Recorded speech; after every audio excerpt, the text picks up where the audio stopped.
Hello and welcome to this week's MSAB Monday. I'm Adam Firman. We're looking at XAMN today and we're looking at XRY. And I'm going to show you a feature that I think many of you won't know about. And that is the ability to exclude certain databases from filling up location data in your case. So how do we do this? When we're working a case, and this is a test example, so location data is minimal. When you're working a case, there can be a lot of location data. And sometimes it's relevant and sometimes it's not. And you may find that a certain application is producing a lot of location artifacts that are just not relevant to your case. They could be a banking app, for example. The device has never been there, but that location data exists on the device file system. So how do we exclude that?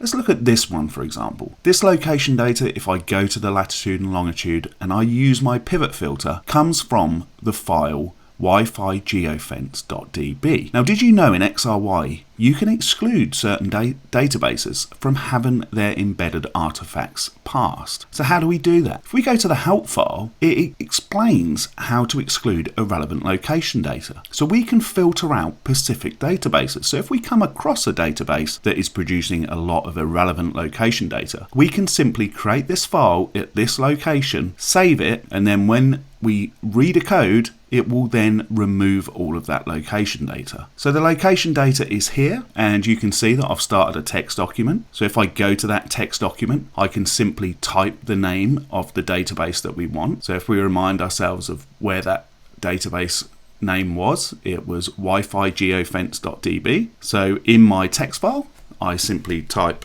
Wi-Fi geofence.db, and what I also need is the path. So if we look back to the settings, you can see that we need a path of that database. So once we add the path with a partial file name, then future extractions, that is going to be excluded. We hope that you've enjoyed today's MSAB Monday and learned something new, and will join us again soon for some more hints and tips. Thank you.